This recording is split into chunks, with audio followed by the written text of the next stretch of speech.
that you can provide for the housing of your family throughout their life, that you can educate your children through and including college, that your health, to provide for the family in times of sickness was the actual verbatim phrase from Roosevelt. In other words, your health care is completely covered. That you're provided for in your retirement, that you can set enough aside to retire, that you can take a vacation, that if you play by the rules, that if you work what was then a 50-hour week, if you work a 50-hour week, you can take the weekends off, you can have a vacation, you can have a decent retirement, you can raise your children. And that was a vision in 1912. It wasn't the reality in the United States. It was the vision.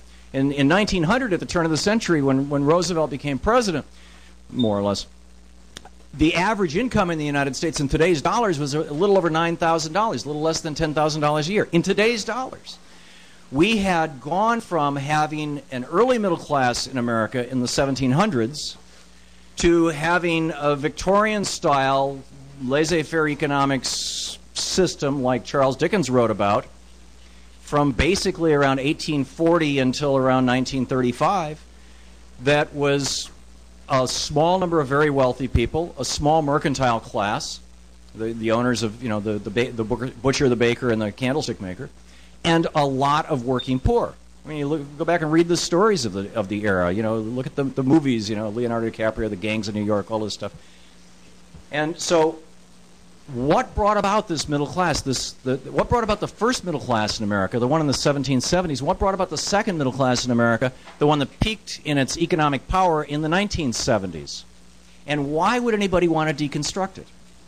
Well, as I said, a middle class is not a normal thing. There are basically three things that can bring about a middle class. And if you look at the history of Western civilization, you can see examples of these three things. One is if the demand for labor exceeds the amount of labor available, then the price of labor goes up. David Ricardo wrote about this in his book On Labor in 1814, you know, the famous economist. If you look back at what happened right after the Black Death in Europe, a third of Europe died off as a result of the bubonic plague. What came out of that was a disproportion between the amount of labor available and the amount of work that needed to get done, and so the cost of labor went up. The cost of labor went up, and a middle class emerged. And with that middle class came some leisure time, and with that leisure time came, hey, let's make music, let's write, let's do arts, let's think, let's be philosophers, let's even maybe consider things like democracy, and thus we had, you know, the Renaissance. And then the second middle class, more or less, that began to emerge in Europe came as a result of the second thing that will cause a middle class in a laissez-faire system, and that's a sudden explosion of local wealth. And that was when the Spanish, it started with the Spanish, it spread through most of the other European countries as they reached out and became basically empires. And it started with the Spanish coming to the Americas and saying, hey, look at all this gold, let's take it back to Spain.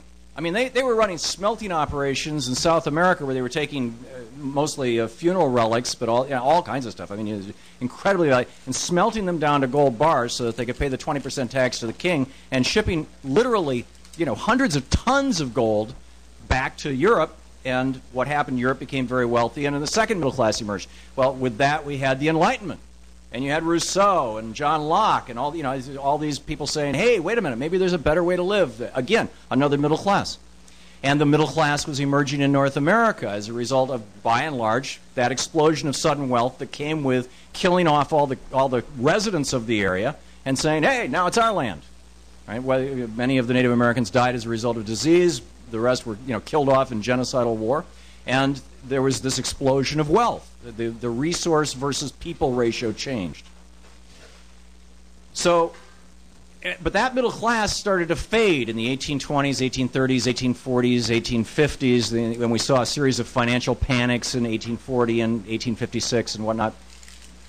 And with it emerged, well, in 1856, the Republican Party started in Jackson, Michigan, as a progressive party, as a way of saying, hey, how do we get back the middle class? Because the Democratic Party that Jefferson had founded by that time had kind of degenerated into the party of slavery, which was, by the way, the other source of wealth in the 1700s. How do we do this? How do we bring this about?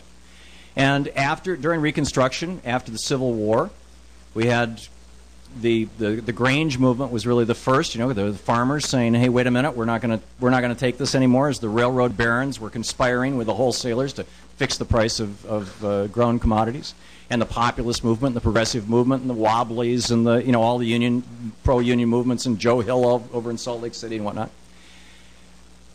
But it wasn't until the 1930s that Franklin Roosevelt said, okay, we're not going to have another dramatic change in population,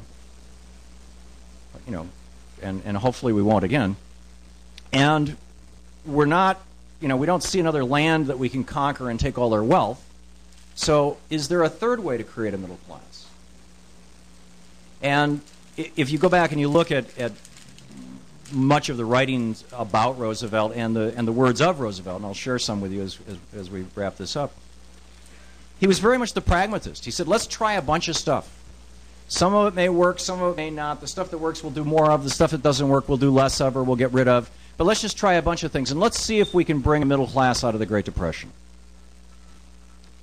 And there had been a lot of people thinking about this and writing about this and economics. I mean, going back from Adam Smith to David Ricardo to Karl Marx, I mean, there's a whole arc of stuff. And so, he was pulling on all of this stuff. And the conclusion that Roosevelt came to, and I'm not sure he was ever totally explicit about it, but he was pretty clear about it, was that the third way to make a middle class was by direct government intervention in the marketplace. That is, by saying, okay, business is like a baseball game, and we're going to set the rules of the game so that, okay, you get 3 strikes, there's 4 balls, whatever it may be. I mean, here's the rules of the game. And the rules of the game are going to be set up in such a way that you can conduct business. We'd love you to conduct business. You can make money. We'd love you to make money. But not at the cost of the middle class. The middle class has to exist. And the reason why is because Roosevelt understood what Jefferson understood, which is that without a middle class, without an educated and informed and politically active middle class, you can't have democracy. And without democracy, you can't have a middle class. And so many of the things that Roosevelt tried out are, now being used in Europe and other countries, and boom, middle classes are emerging. In fact, just to digress briefly, one of the interesting things about the whole Iraq situation, you go back and you read the writings of a lot of the neocons in the 1990s, and, well, even going way back before that, conservatives since the late 1940s. Harry Truman in 1947 tried to get national health care passed, and the Republicans shot it down. He tried to stop Taft-Hartley. He tried to keep unions strong. The Republicans shot it down. And so he said, well, I can't get this stuff done here. Let's encourage Germany and Japan to write these into their constitutions. And they did. And what it produced was the second and third most powerful economic powers in the world. And so for 60 years, conservatives have been looking at this going, it was a mistake. It was just an accident. It was just a coincidence. The Germans and the Japanese, they're industrious people. That's all it was. It had nothing to do with Truman's ideas. It has nothing to do with the fact that they all have national health care and that they all have Social Security and that they all have, guaranteed minimum wage and that, large portions of their industries are heavily unionized. Got nothing to do with that. But they didn't have any way to prove it. I mean, it looked like the Democrats had demonstrated, hey, there's something to this stuff. They needed a tabula rasa. They needed a blank slate on which they could write their conservative world. And so they looked to the Middle East and they said, there's this country, Iraq. And if we can just take this country and we can create a conservative paradise there, then we'll be able to say to the United States and the world, see, it really works. Our vision of the world really works. And if they had been successful, they would all be running around bragging about it right now because that was their plan. And they were quite open about it. You go back and read their writings in the 90s, in particular.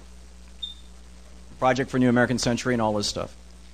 And in fact, after we knocked down the government of Saddam Hussein, the first general in there said, okay, let's have elections. And immediately Bush came in and said, no, we're not going to have elections. And you're out of here. My old roommate from Andover is coming in, L. Paul Bremer, and he's going to run this show. And even though the Hague Conventions say it's illegal to rewrite the Constitution of an occupied country, it's a violation of international law, we're going to do it anyway.